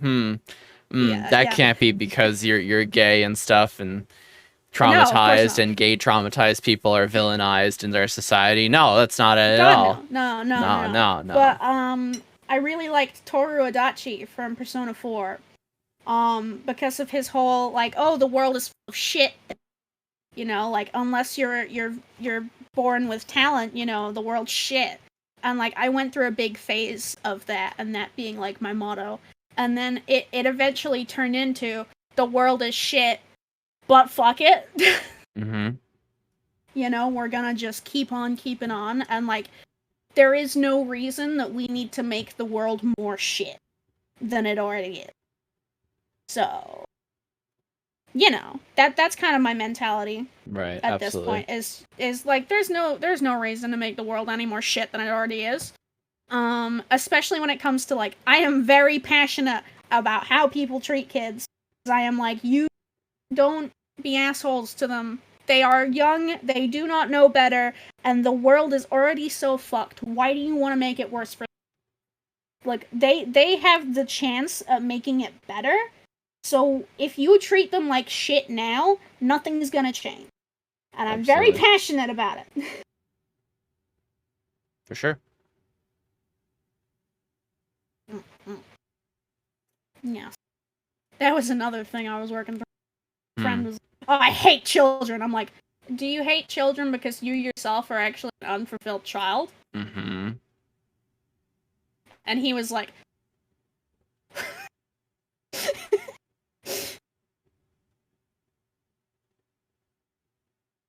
quite possibly.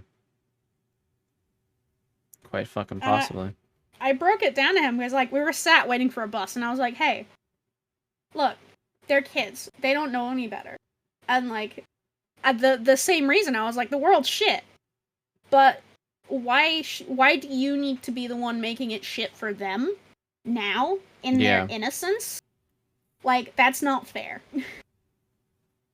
How For come sure. your keep it to yourself mentality only applies to adults, huh? Yeah. What kind of bullshit's that? That'd be kind of weird. Mm. See, I don't mind kids. I just don't want kids of my own because, like, that's a lot of responsibility, and I don't feel like I'm prepared for that financially or just emotionally, mentally. I mean, that's completely valid. Like, I am like, I don't have anything against people who don't have kids. I'm like, that's valid. I don't know if I want to have kids. Like, I like the idea, but also, babies are gross. They are.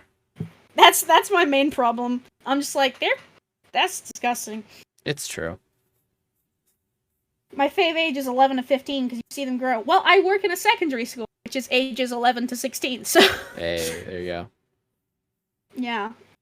And I think my favorite thing about kids is that they don't judge. Like, that innocence is so, like, genuine, and they don't judge people.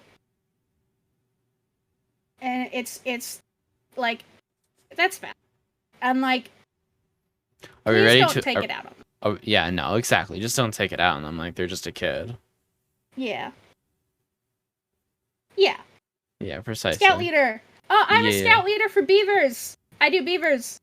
Hell yeah. I do prefer my job at the school to being a beaver leader, but you know. Like, I don't know why kids like me. I've always suffered from, like... So when are we going to unpack that you have the job that you have so that you can so you can see yourself in these children and give them a better childhood than you ever had? No, actually, that is why I chose this job. When are we going to unpack that? Oh, you already knew that. That is why I chose that job. And everyone asks me, why do you choose that job? And I say, well, it's because I want to give them the experience that I didn't have. Yep. Absolutely. I was an autistic kid going through mainstream school feeling like shit, feeling like I was broken and different. And I want these kids to know that it's okay to be different. You're not broken. You're just different, and that's fine. We're all different. I couldn't do beavers. They're not individual enough. You'd be surprised, to be honest. Like, Up. Like, they're small. Oh my god. Oh my god, all the raids. All the raids today. At least we got past the, like, really graphic, traumatic shit. I suppose so. Hi there, up for the challenge raiders. How's it going? I hope you're all doing well. Hope you're taking care of yourself out there. Welcome to Mental Health Talk Place and Career Safe Space. My name is Waba. How y'all doing? Hi, Real Anna. Hi, Real Twig. I love those names. Hi, Up. Hi, Asta. How's it going? We're doing a Mental Health Monday interview, which is on a European-friendly time. I know. Whoa, wild. Crazy. Yeah. Just wild. Up, how is your stream, mate? Hey, Sam, welcome in as well. Yeah, Up doesn't like to be shouted out, but we're talking with Inaba Tomo-chan. It's okay. Everyone go check out Inaba.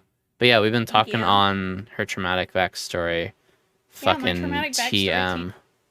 And I'm only 21 years old. And how I want to, and how you're only 21 years old, and how I want to kill all of your, your abusive exes and weird pedophile fucking groomer in the U.S. And yeah, so that's why I have the bat. I've gotten inexplicably angry, very explainably angry. I feel really bad. Why do you feel bad? Well, no, it was just like the general reaction when I was like, I'm 21, and everyone went, "You're only 21?" And everything just kind of stopped for a hot minute, and I was just like, "Oh, sorry." I'm sorry. Don't have to feel bad. It's more just kind of like, holy fuck. You're 21 and you've already been through so much shit, and yet your mentality is just like, I'm good, gamer. Ha ha ha ha ha. Which I've been matching that energy. So to Jeffrey and other people who are fucking horrified as we're laughing about these horrific things. Like, that's my coping mechanism. Well, A, it's your coping mechanism, but B of all, this is called the way that I conduct the way I would conduct actual sessions of therapy, is that I'm very much a reflective. What is it called? No. Well, I suppose you could call it that, but literally, oh man, I can't even fucking think of it right now. But I mean a person where they're humanistic. Thank you. Humanistic. Yes. That word. I'm a humanistic psychologist at heart, so I just automatically just fucking match the energy of people. That's valid. Which is also an autistic trait. Did you know? Yeah. Oh my god, crazy. Oh my god, crazy. Oh, thank you. Thank you very much. You don't have to follow me. But like, I did find it funny when I was like, oh yeah, being told to do something and doing it when you, even though you're uncomfortable, is an autistic thing. You were like, oh shit. That's an like, autistic trait. Yeah, it's called like emotional mirroring. Yep. Mirroring. Where's my DBT at? We don't have time for DBT. That's valid. You want some DBT? Yes, please. All right. Do you know what give is? No. I don't. You know, the thing is like as far as like as far as borderline goes, I feel like a lot of things that you've talked about so far has literally just been like, I'm autistic and am traumatized, for the most part. Oh shit. Okay, BB. I feel like all my friends are gonna abandon me, like everyone has in my past. There you go. I have a rampant fear of abandonment, and also I feel emotions very, very strongly. Okay. Like, so the emotion strong is definitely BPD, but it could also it could be autistic and BPD. Like the thing is, it ties so closely to being autistic because not only does autism make you empathetic, my BPD amplifies my feelings as well. But then being autistic means I can't express those feelings because like I don't have the words for it. Yeah. It's also a system thing. It's also a fucking everything. It's an everything thing. It's a PTSD thing, and growing up autistic and not knowing you're autistic is a PTSD experience. And I think masking my system thing is my biggest. I am not open about it at all. Like I'll talk about it. Yeah. If people are willing to talk about it, but like if like otherwise I never mention it. And most people don't know. Most people are like, wait, what? I'm like, yeah, there's 10 of me, no big deal. It's fine. No big deal. I mean, it's a pretty big deal. It's you. It's all of you. All of it is you. But we're very good at just like collabing. Like I don't know if it's just because I'm autistic or if other people who are systems. You're saying we're good at collabing, or you're good at collabing with your system? I'm good at collabing with my. I mean, me and you as well. We're the energy is. I think we're bing bonging pretty great. Yeah. Absolutely, I'm vibing with it. I'm ready to commit acts of violence, and you're just like, yeah, gamer. I'm straight vibing. I'm just like, honey, I've been there. I mean, I guess I'm more. I don't know. I'm not trying to be invalidating here, but I'm just like, where is your anger? Where is my anger? Like, yeah. I don't know. Or have you also learned, more insight from Waba that's going to be fucking spot on? Or have you also learned that being angry doesn't get you anywhere, and it's just better to be, just be a nice little masky, funny, haha, make the big jokes and the spicy memories. It's so true. The spicy deja vu. The spicy deja vu. It's better just to laugh about all this horrific shit than actually face my genuine anger and, upsetness and murderous intent. Yeah. Because laughter is safer. Like, most of my teenage years were, like, the anger and the murderous intent. So I feel like I'm trying to move, Like, I'm past the, I just want to kill everyone and myself, and I'm onto the, I want help. I would like help, please. I would like to not feel like shit. Yeah. Oh, so also to what Olive was saying before, Pika, if you know who Uwu Pikachu is, another system. Pikachu. You love Pikachu? The Pokemon, right? No, we're talking about community member Pika. I have never met. She's also a system and also very wise beyond her years, say so to speak. Talks like she's basically 30, emotionally mature wise. But hey, guess what? That's just a fucking. Guess what? Whenever someone tells you, "Oh, you're just emotionally mature and you're so old or like you're such an old soul," it's the trauma. It's the trauma. Yeah, I was sat here like you were talking about it. I was like, I like to think of myself as emotionally. Sometimes. Mm-hmm. Like that's why I'm not angry. Yeah, it's a trauma.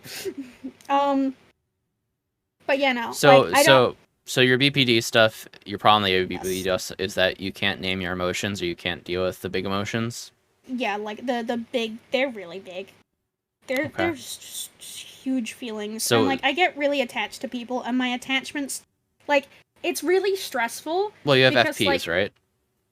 Yes. Yeah. But like, something I get stressed out a lot about, actually I was talking about it earlier, is that like, when I have a relationship with someone, I am well aware that my feelings will never be reciprocated in the same intensity, because my feelings are like you know, they're big, the big ones. Yes, Tomo system, but Tomo doesn't talk about system very much because we mask it. We mask it. Yay! Everyone's. Everyone's. I did have a system. Literally over 50% of my fucking community is systems. Like, I did have a system thought. I did have a thing. Mm-hmm. I don't know if it's just me and the autism, or if it's just a system thing, but I like to visualize my system. Like, and like, I visualize it like the fucking, Inside Out, like the, yes. the little console and Inside Out. That's how I visualize. Have you drawn what your system looks like? I do have like appearances for everyone, yeah. Have you drawn like where they all reside? I don't know how your mind palace is built, but my mind palace. No, like I haven't drawn out what it's like up there. Like I know what they all look like. They all have appearances. But yeah, I mean, one of them is literally a changeling, though. So like, cool.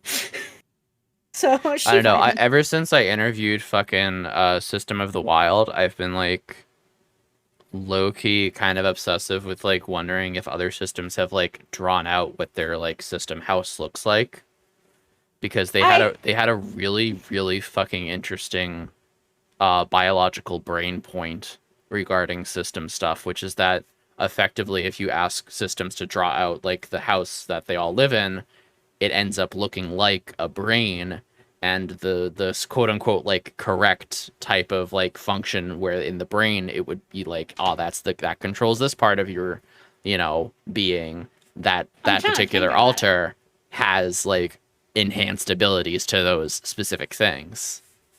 I'm like, I don't know. It was a really cool brain chemistry thing that they were talking about. The way that I visualize it is very Inside Out. Like there's the big monitor at the front, and then there's like little offshoots of like rooms, and like it's all very like futuristic, modern style. Like they were also talking about the difference between like generational wise, like systems who are older and like systems who are newer. So I don't know. You should go watch it on YouTube. It's a very interesting talk, actually. I have a very vivid image of what it looks like in my brain. Of course. Like maybe one day I would like make a visual like representation of it. Like there's like hallways, like there's like 4, and then they split off into like different rooms, and there's like a library of like like an Inside Out. But yeah.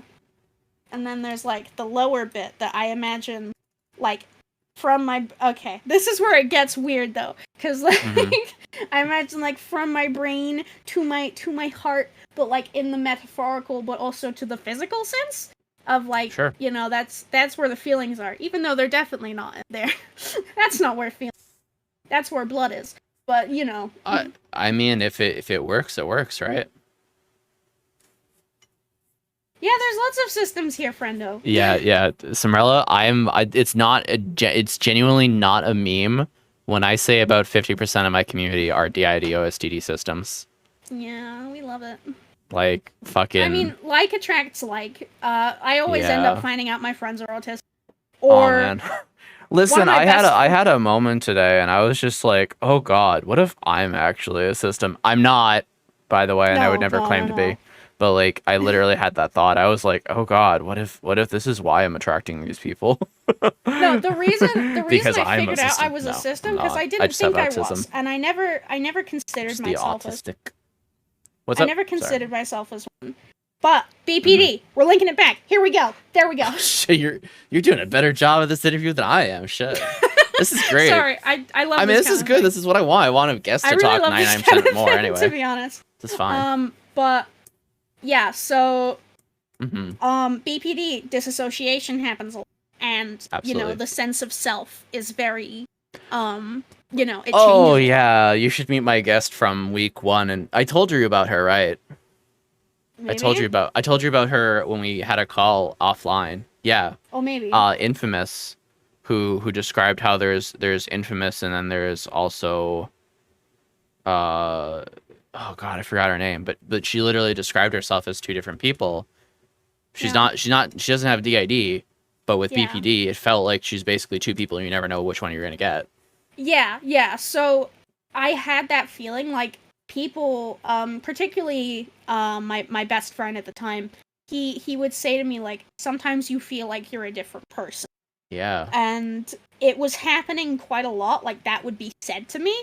And, like, I had these dissociative episodes, and, this sense of self that constantly changes, like, and eventually I was just like, oh, maybe I am different, because the point at which it got to, like, the point at which, like, maybe this is a thing, was when I started giving them names. When they had their own names and appearances, at that point I was like,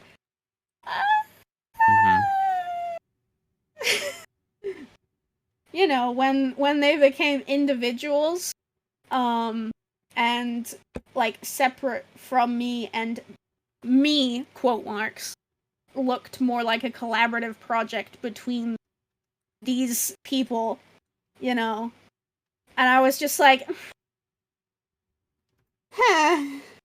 hold on a minute. But then things started to piece together when I was like, oh, right. But I was always, like, super reluctant to be like, oh yeah, I have DID, because I was like, I was like, oh, well, you need to have the amnesia, you need to have the forgetting things. It needs to be, like, you don't remember it, and, like, all that stereotype stuff about, like, multiple brain friends. But then, like, I'd found communities and things, and, like, particularly your community, surprisingly, made me more chill about talking about it, because I was My community did? Yeah! Are you serious? Because you were like, oh, well, no, you don't need those things. It's different for everyone, and you don't need to have the amnesia shit. But yeah.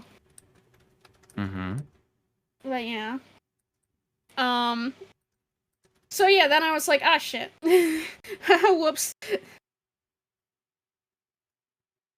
Going from, this is just a BPD disassociating sense of self thing, to, like, oh. There's a little bit more than just, like, BPD dissociation of, like, splitting and stuff. Yeah. No, there's, like, something else at play here. Uh-oh. Wait, why do they have their own names? Wait, why do they have their own appearances? Wait a second. Right. Yeah. Sheesh. Yes. Yeah, that's system for you. That's a system. Okay. I mean, when it comes to BPD and, like, big emotions, some of, like, the tips from, like, DBT and stuff is basically just kind of, like, try to follow the emotions in a physical sense, Like, sometimes I remember seeing the, open hands, calm face, or like, I don't know, calm hands, or something. Something about hands. Open hands, calm face? Yeah, I don't know. Like, it was something about holding your hands out flat and just trying to, like, maintain, like, a neutral expression. Have smile, willing hands. Yeah, that one. Yes, go fucking post-stream care, I swear. That one. So literally it's just kind of like doing a physical action to try to help you chill the fuck out, pretty much. The half smile, relax muscles in your face, from your forehead down to your jaw and chin, allow the corners of your mouth to turn up ever so slightly, adopt a peaceful facial expression, and then willing hands, seated, place your hands in your lap, palm up. Things relax, slightly curved, as if you're receiving something. Standing, drop your shoulders down, clench your hands, turn the palms out, relaxing your fingers, lying down. Same difference. Yeah. I mean, literally all of it is literally just putting emotions into physical actions because Yeah. it helps you get it out and express it. I mean, that's good for, like, any sort of distress. Like, I'm looking at some of the things that I sent you. I mean, that's just part of distress tolerance in general. Distress tolerance training can be about, like, just following the emotion and doing something, a physical action. And sometimes if you need to get away from the emotion, you do the opposite. So if you're feeling really, really sad and you're feeling like people are going to abandon you or whatever, then that's the plan. That's the time to, like, reach out and make plans. And then, you know, that way it's just like, haha, fuck you, brain. Fuck you, you fucking false news maker. I do have friends and they do like me and don't want to abandon me.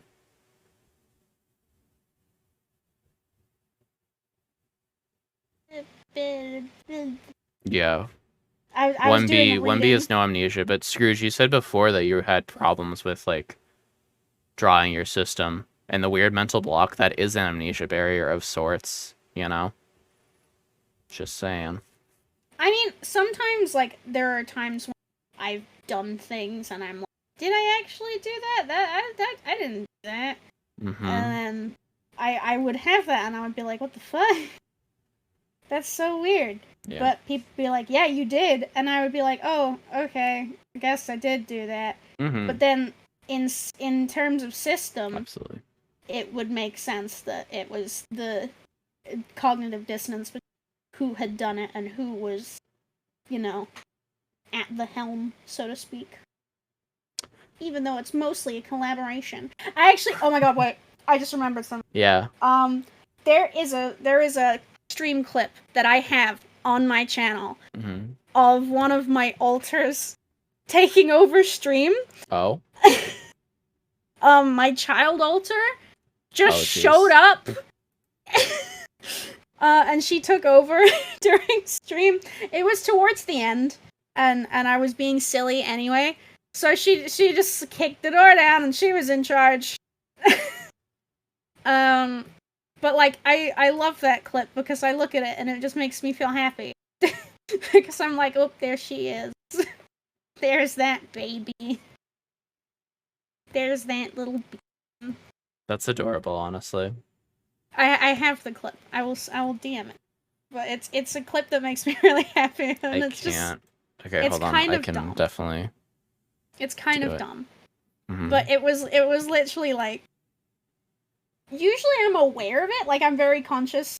Like, actually, no, I'm not. I have no idea when I swear. It just happens. Hold on. I had to tab out for the thing real quick. There's a billion of you right now on screen. I know. Don't worry about it. Okay. Infinite web. I mean, yeah, it's fine. Look, there I am. There you is. That my 3D model. But yeah, she just showed up. This is cute. I don't think sound is playing. I don't know if the sound is playing. Gotta catch him. I was watching it and I was like, why can't I hear it? And I was like, oh, I have Twitch mute, so I can't hear myself. I got a red ice. Smooch him. Purr. Purr. Okay, I need to give her a smooch. Okay. Okay, are you ready? Are you ready? I'm here. Okay. But yeah. Mwah.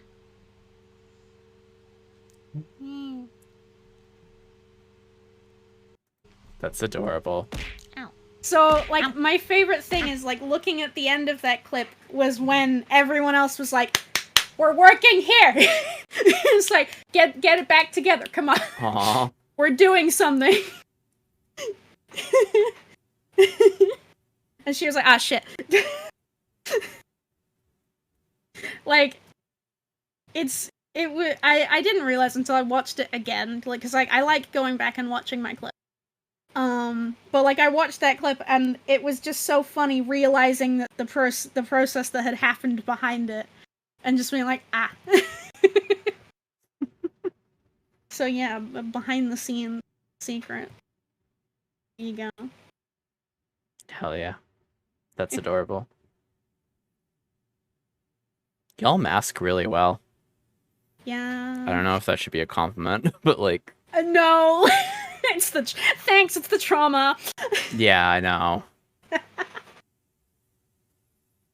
Yeah, the switching is like something I'm not usually aware of. Is kind of. But like one of my new VTuber friends, who I've been friends with for quite a while, so they're not new anymore, but they're one of my new best friends. Is it me? Okay. Is it But Bucket no. No, it was a fellow red panda. But Wow. Plea was like, hey, because I mentioned to them, I was like, oh, you know, system shit, and they were like, I've noticed sometimes you talk different, and I was like, what? Ayo? You do. And it was like, oh, I feel valid, thanks. I was like, oh boy, I'm seen. Because I do still get that, where I sit down and I'm like, am I a system? Is any of this real? What is reality? And I have a crisis. But you know, this is just... As one with a system does. You know. Sometimes we sit down and we're like, are we real? Are we real? Yes. Yeah. I think the most poignant one or the poignant example of that I've heard lately, and I forgot who I heard it from, so I'm sorry if I'm outing someone else's trauma right now. But I think it was during one of my interviews. They were talking to us about how they were kind of questioning, like, oh, am I really a system? You know, because like people were telling them like, oh, you're just making it up. These are all just characters you've made up, you know, and they like asked their system, like, you know, like they're asking themselves, and they're like, oh my god, yeah, maybe these are characters. Like, how the fuck am I even gonna like remember all their names and their history and stuff? And one of them said in their head, like, bitch, we know our own fucking names, and we'll tell our own goddamn story. Like, what the fuck you on about? Like, valid. And like, you were describing that for a hot minute, and I was like, oh, that's a big mood. Mm-hmm. I'm like, what if these are just characters? You know, because I love characters. Being creative is like my outlet. Mm-hmm. And I'm like, because you know, there's the likes of, there's a werewolf, he's trans and we love him. There's a robot, there's an android, there's a changeling, there's a dragon. You know, it's all that kind of shit. And like sometimes I sit down and I'm like, that's kind of sus, bro. I don't know, man. That seems a little weird. But you know. Yeah, I knew Jeffrey was gonna be like, robots. Yeah, she has a TV head. It's great. Jack, that is such a dissociation feel right there. Sometimes do whatever I'm doing, wondering if I'm still alive. Like, some spirits don't realize they died and lived on. Like, oh, yeah. Wait, am I dead? Nah. Oh, I was so pissed once at work. We had a kid who was saying to me, he was saying, I don't feel real. And like all my coworkers were like, oh yeah, of course you're real. And like, you know, the standard sort of response. I was like, no, you're dissociating, which is completely valid. Like, that, my friend, is dissociation. Yeah, and I was like, no, let him go, chill out. You're invalidating him. He's going through a thing. I'm like, sometimes I feel like that too, and it's okay. You know, we are real. But I was super pissed because they wouldn't let me talk to him. I was like, I need that's the thing. That's not gonna go away. That's gonna happen again. Yeah. And you're gonna make him feel guilt for feeling that way. God, the amount of dissociation I went through as a kid is just, whew. Yikes. I used to just dissociate constantly on the bus. Like on the bus home, I would just sit there and stare. Yeah. Same. Is that not normal? Because I would always just listen to music and I would just like, for real, zone out. And I was like, oh, I'm just zoning out. And it's like, no. No. Is zoning out not like a thing? It is, but it's also the way that I would zone out would be like, it felt like my entire body was not my body or whatever, you know, feeling that disconnect, you know, when it gets to that point. What do you mean? Like, that's more like seeing myself dissociation sitting level. in my own bus seat staring out the window is not normal? Yeah, crazy, right? I was like, you sure? I thought everybody did that. You know, it's just how you pass time. Mm-hmm. You just send my astral self out and imagine myself, you know, walking all the way down there and stuff. Or you sit in Oops. maths class and you think about Miles Edgeworth and Phoenix Wright get you out of maths class. Right? Rightio. That's what you do, right? Everyone does that, right? Minnie, I'm proud of you. Whatever it is, I'm proud of you. Hey, I feel accomplished for dumb reasons all the time. Alright. Listen. My friend. No? No? What do you mean, no? I'm listening. What is that supposed to mean? I'm listening. I guess you don't have to listen. I'm listening. It's fine. Alright. Sorry, it's the British. You get a choice. Whoa. Oh god. Alright. I'm too gay for that shit. Yeah, you're too bisexual for choices. Oh god, I'm a panda. Honestly, that's very impressive, Minnie. Good fucking job. It's huge. Whoa, slipping. I'll give you a choice. 10 out of 10. Good job. Your choice is that you vamp for me for an hour and a half. Okay. Or we cut it off here. I'll see everyone at 7. I should go.